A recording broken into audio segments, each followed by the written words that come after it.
जी नमस्कार, स्वागत है आप सभी का हमारे चैनल सीटेट अधिगम में। दोस्तों, आज की इस वीडियो में हम लोग बात करने वाले हैं, जो कि आप स्क्रीन पे देख रहे होंगे कि आज जो हम लोग आपसे डिस्कस करने वाले हैं वो है भारत की जनगणना। जी हाँ दोस्तों, यह अब शिक्षकों को एक काम मिलने वाला है जिससे शिक्षक लगभग जो है अप्रैल माह से लेकर मई तक व्यस्त रहेंगे। जी हाँ दोस्तों, इसके संबंध में कुछ फैक्ट्स है जो आगे जुड़ते जाएंगे और कहीं ना कहीं ये करंट अफेयर के भी काम करेंगे। तो इस वीडियो को पूरा देखिएगा, क्योंकि ये सब्जेक्ट ही ऐसा है जो शिक्षकों के भी काम आने वाला है। क्योंकि किस प्रकार से जनगणना करनी है और कितने प्रश्नों को पूछना है, ये भी चीज़ शामिल है। और कितने फेज में होना है, इस पर भी कुछ डिस्कस करेंगे। कितने सवाल पूछने हैं शिक्षकों को, ये भी जो है शिक्षक के लिए लाभदायक है। और जो साथी करंट अफेयर्स की तैयारी करते हैं उनके लिए भी यह जो सब्जेक्ट है, यह टॉपिक है, बड़ा ही इम्पोर्टेंट बन जाता है। तो बने रहिएगा, इस वीडियो को पूरा देखिएगा, अंत तक देखिएगा। वीडियो अच्छा लगे चैनल को सब्सक्राइब कीजिएगा। आपके स्क्रीन पे दिख रहा होगा कि भारत की जनगणना 2027। जी हाँ दोस्तों, आपसे अगर सवाल पूछे कि जो अभी फिलहाल में जनगणना होनी है उसे जनगणना के किस वर्ष के अंतर्गत रखा जाएगा, तो आपका ये 2027। लेकिन ये चालू कब हो रहा है? 2026 में। जी हाँ दोस्तों, यहाँ पे भी एक सवाल बन जाता है। और शिक्षकों के लिए जो बातें हैं वो कितने फेज में होनी है, और पहला फेज कैसा है, दूसरा फेज कैसा है, पहला फेज कब से होगा, दूसरा फेज कब से होगा, ये जानने योग्य बात है। यहाँ पे देखेंगे कि ये लोगो बनाया गया है, भारत की जनगणना, कैंसस ऑफ इंडिया, जनगणना से जन कल्याण। ये एक तरह से कहे तो स्लोगन दिया हुआ है। ये भी एक सवाल बन सकता है कि जनगणना का स्लोगन क्या था। जो है भारत की जनगणना 2027 का स्लोगन का क्या था, तो जनगणना से जन कल्याण।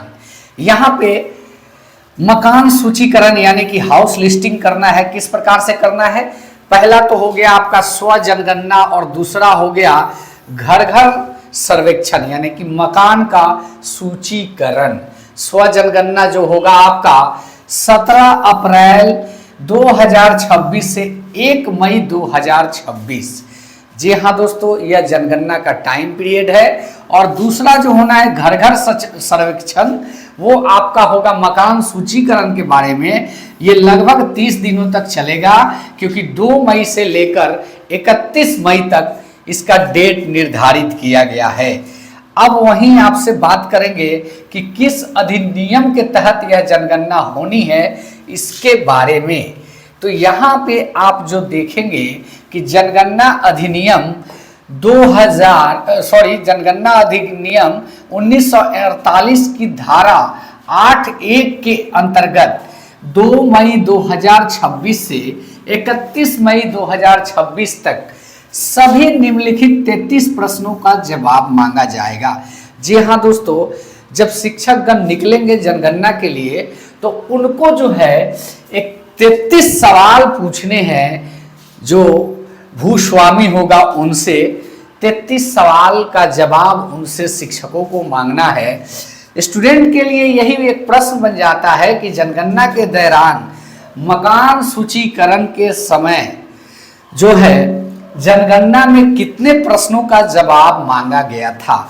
तो वहां पे हो जाएगा 33 प्रश्न पर जवाब मांगा गया था। क्या क्या सवाल है इसके बारे में हम लोग थोड़ा डीपली जान लेते हैं।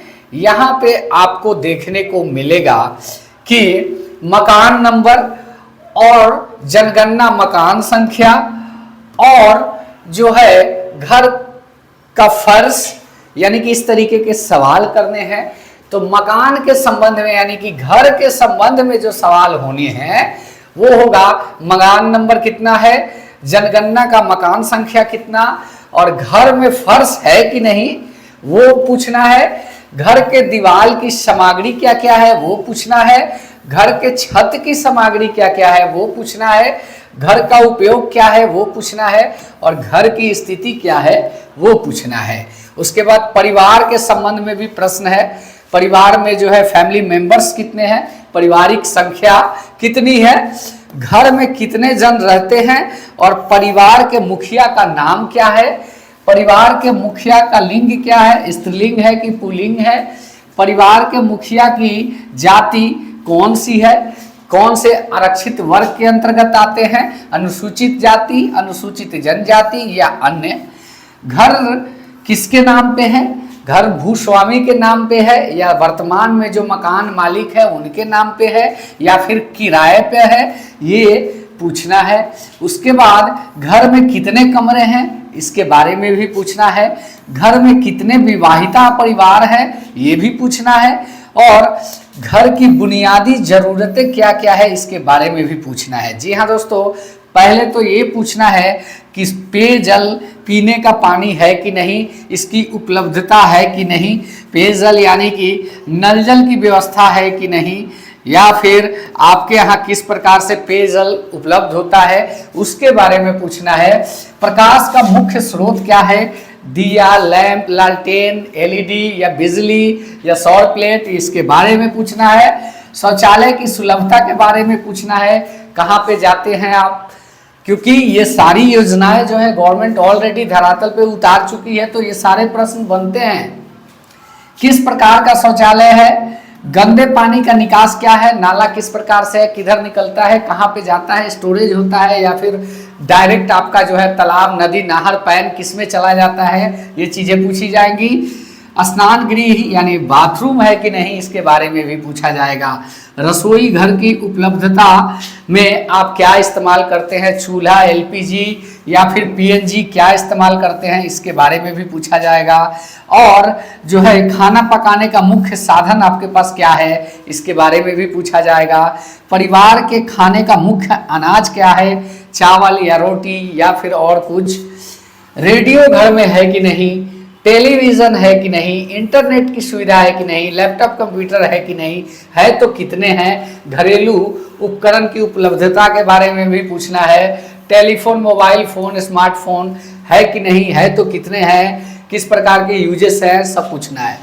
साइकिल, स्कूटर, मोटरसाइकिल, मोपेड है कि नहीं, कोई भी two wheeler, three wheeler, four wheeler क्या है उसके बारे में भी पूछना है। कार, जीप, वैन, ये सारी चीज़ें पूछना है। मोबाइल नंबर जिसकी सूचना जनगणना संबंधित कार्यों को प्रोवाइड कराया जाए, इसके लिए एक मोबाइल नंबर पूछना है।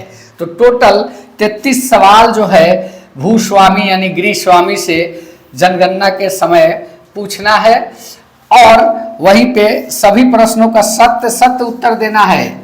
भूस्वामी से सभी प्रश्नों का आंसर जो है सत्य लेना है, और इस धारा 8 के अंतर्गत यह सारी चीजें अनिवार्य है। उपयुक्त प्रकाशन जनगणना के नियम के जो है 1990 के नियम के अंतर्गत की जा रही है। ये जो जनगणना हो रही है, जनगणना का नियम 1990 8 के अंतर्गत की जा रही है, ये भी एक सवाल बनता है। जी हाँ दोस्तों, उम्मीद करता हूँ कि यह वीडियो अच्छा लगा होगा। अगर अच्छा लगा है चैनल को सब्सक्राइब करें। मिलते हैं नेक्स्ट वीडियो में। धन्यवाद। जय हिंद, वंदे मातरम।